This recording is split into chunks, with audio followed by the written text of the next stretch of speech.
అందరికీ నా హృదయపూర్వక నమస్కారం. డాక్టర్ ఆకుల సత్యనారాయణ గారికి, శ్రీ డిఎంఆర్ శేఖర్ గారికి, అనుసూరి పద్మలత గారికి, వరం సత్యనారాయణ గారికి, మిగతా పెద్దలందరికీ మనస్ఫూర్తిగా మీరు ఈ రోజున జనసేనకి కొంతమంది జనసేన పార్టీలో జాయిన్ అవ్వడానికి, అలాగే అభ్యర్థులకి మీరు మనస్ఫూర్తిగా మద్దతు ఇస్తున్నందుకు మీ అందరికీ హృదయపూర్వక జనసేన పార్టీ తరఫున మీ అందరికీ సుస్వాగతం పలుకుతున్నాను. ఈరోజున అమలాపురం నుంచి శ్రీ డిఎంఆర్ శేఖర్ గారు జనసేన పార్టీలో జాయిన్ అవ్వడం నాకు వ్యక్తిగతంగా చాలా ఆనందం కలిగించే విషయం. 2014 ఆవిర్భావ సభకు కూడా వారి సన్నిహితులతో కలిసి వచ్చి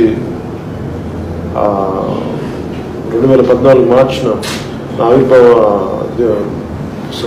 జనసేన ఆవిర్భావం రోజున వారు అదే వేదిక మీద అదే ఆడిటోరియం ఉండడం జరిగింది. వారందరినీ ఆయనతో పాటు చాలామంది దళిత మేధావులు ఆ రోజున నన్ను కలవబోయి ముందుకు ఎలా తీసుకెళ్దామన్న ఆలోచనలో అప్పటి నుంచి నాకు తెలుసు. ఆయన సన్నిహితులు, ఆయన మిత్రులందరూ, అలాగే డాక్టర్ ఆకుల సత్యనారాయణ గారితో నాకు ప్రత్యేకమైన అనుబంధం ఉంది. వారి కుటుంబానికి ఎంతో సన్నిహితులు. ముఖ్యంగా నాకు ఆకుల సత్యనారాయణ గారితో వారి కుటుంబానికి కూడా నాకు ఎంతో ఎలాంటి బంధం అంటే, నేను ఎక్కడో ఉద్దానంలో, నేను శ్రీకాకుళం టౌన్లో నేను ఉద్దానం కిడ్నీ సమస్య కోసం నేను నిరాహార దీక్ష చేస్తుంటే వారి కుటుంబం కూడా నాతో పాటు నిరాహార దీక్ష చేసినప్పుడు నాకు నన్ను బాగా కదిలించి వేసిన సంఘటన. ఈరోజు ఆకుల సత్యనారాయణ గారు పోయినసారి భారతీయ జనతా పార్టీ తరఫున ఎమ్మెల్యేగా రాజమండ్రిలో గెలిచారు. ఆ ఎమ్మెల్యే పదవికి రాజీనామా చేసి జనసేనలో జాయిన్ అయ్యి ఈ రోజున వారితో పాటు అనేక మంది పార్టీని బలోపేతం చేసే విధంగా ఆయన తీసుకొచ్చిన విధానం నాకు నిజంగా చాలా కదిలించి వేసింది. మనస్ఫూర్తిగా వారికి నా ధన్యవాదాలు తెలుపుకుంటూ, ఇది డాక్టర్ శ్రీ డిఎంఆర్ శేఖర్ గారితో ఏంటంటే గత సంవత్సరం నుంచి మేము కలిసి మాట్లాడుకుంటా ఉన్నాం. అనేక సందర్భాల్లో కలిసి మాట్లాడుకున్నాం. ఎందుకంటే మా అందరి వారి భావజాలంగా నా భావజాలం కానీ బడుగు బలహీన వర్గాలకు ఎంత మేలు చేయగలమంటే, ఉన్నతమైన పదవిలో ఉండి ఓఎన్జీసీ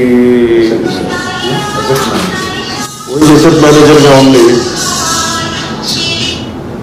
ఓఎన్జీసీ సెట్ మేనేజర్గా ఉండి కార్మికులకి ఎంత అండదండలుగా ఉండి ఆయన ఈరోజు జనసేన పార్టీ నమ్మడం గారు చెప్పాను, మీరు వస్తే మేము మిమ్మల్ని గుండెలు పెట్టి చూసుకుంటామని చెప్పారు అని చెప్పాను. ఆ రోజున మనస్ఫూర్తిగా నన్ను నమ్మి మీరు ఈ రోజున జనసేన పార్టీలో వచ్చినందుకు మనస్ఫూర్తిగా శేఖర్ గారికి మనస్ఫూర్తిగా ధన్యవాదాలు తెలుపుతున్నాను. సో మీలాంటి పెద్దలు, మీలాంటి ఉన్నత మనస్తత్వం కలవారు, బడుగు బలహీన వర్గాలకు అండగా నిలబడే వాళ్ళు మీరు జనసేన పార్టీలో రావడం మనం చాలా బలోపేతం చేస్తాం. వారిని తీసుకురావడానికి చాలా కృషి చేసిన ఆకుల సత్యనారాయణ గారికి ప్రత్యేక ధన్యవాదాలు తెలుపుకుంటా ఉన్నాను. అంటే ఇది నేను ఇందాకే మేము అనౌన్స్ చేసాం. ఇంకొక రేపు కానీ ఎల్లుండి కానీ జనసేన పార్టీ తరఫున దాదాపు మొదటి విడతగా 32 మంది అభ్యర్థులని అసెంబ్లీ అభ్యర్థులుగా 32 మందిని మొదటి విడతలో, అలాగే 9 పార్లమెంట్లోకి అభ్యర్థులు మేము తెలియజేస్తానని ట్వీట్ చేశాను ఇందాక. సో నాకు దాంట్లో భాగంగా ముందు పార్లమెంట్ అభ్యర్థుల్లో ఈరోజు ఇద్దరు ఇక్కడే ఉన్నారు. ఒకరు అమలాపురం నుంచి శ్రీ డిఎంఆర్ శేఖర్ గారు, అందరూ వ్యక్తులు ఆల్రెడీ పార్టీలో జాయిన్ అయిపోయి పార్టీని బలోపేతం చేస్తూ రేపొద్దున రాజమండ్రి సభకు కూడా ముఖ్య భూమిక వహిస్తూ అంటే ముఖ్య పాత్రతో ముందుకు తీసుకెళ్తున్న డాక్టర్ ఆకుల సత్యనారాయణ గారు రాజమండ్రి పార్లమెంట్ సభ్యులుగా జనసేన పార్టీ తరఫు నుంచి మేము ఇప్పుడు తొలి విడతలు ఫైనలైజ్ చేసిన లిస్టులో ఒకరు డిఎంఆర్ శేఖర్ గారు అయితే, రెండవ వారు డాక్టర్ ఆకుల సత్యనారాయణ గారు. ఈ రెండు అమలాపురం కానీ రాజమండ్రి కానీ ముందుగా మేము జనసేన కైవసం చేసుకోబోతున్నాం. పూర్తిగా ఎందుకంటే ఈరోజు జాయిన్ అవ్వటం అనేది, డిఎంఆర్ శేఖర్ గారు జాయిన్ అవ్వటం అనేది చాలా ఫార్మాలిటీ. యాక్చువల్గా మేము మా మనసులు ఎప్పుడో పార్టీ స్థాపించినప్పుడు మా మనసులు కలిసినాయి, ఆకుల సత్యనారాయణ గారు మా మనసులు కలిసినాయి. ఇవన్నీ జస్ట్ ఫార్మాలిటీ. అందుకని మనస్ఫూర్తిగా మీరు పార్టీని బలోపేతం చేస్తారు. మీరు ఎంపీ అయ్యి మీకు రావాలి. ఎంత కృషి చేయాలో నేను అంత కృషి చేస్తాను. అలాగే ఆకుల సత్యనారాయణ గారి గెలుపుకి ఎంత కృషి చేయాలి మేము అందరూ మనస్ఫూర్తిగా మేము అండగా ఉంటాం తెలియజేసుకుంటూ ఇక్కడికి వచ్చిన పద్మలత గారికి కూడా మనస్ఫూర్తిగా మీకు నేను హృదయపూర్వక ధన్యవాదాలు తెలుసుకుంటూ వచ్చిన పెద్దలందరికీ పేరు పేరున ప్రతి ఒక్కరికి వివిధ సంఘాల నాయకులు, ఎరికుల సంఘం నాయకులు, యానాదుల సంఘం నాయకులు, మీకు తెలుసో లేదు యానాదులకి మేము తుపాకులు మినిమం గారికి ఇచ్చాము. నెల్లూరుకి ఎవరు నిలబడలేదు. నెల్లూరు జిల్లా గోవరా మీద అండగా ఉంటాం, అది గుర్తుపెట్టుకోవడం.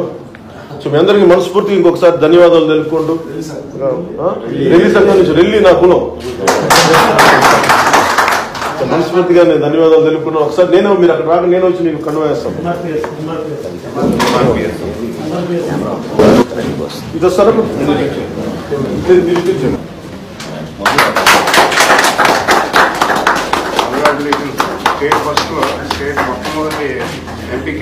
మొదటి ఎంపీ క్యాండిడేట్ మళ్ళీ మీరు గెలిచిన తర్వాత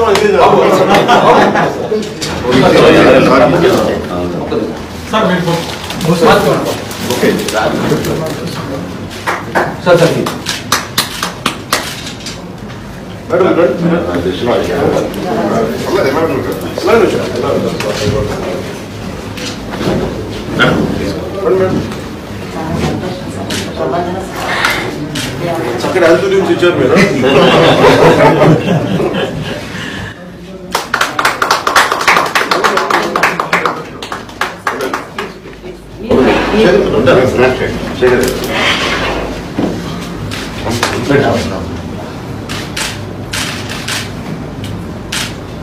థ్యాంక్ యూ సార్.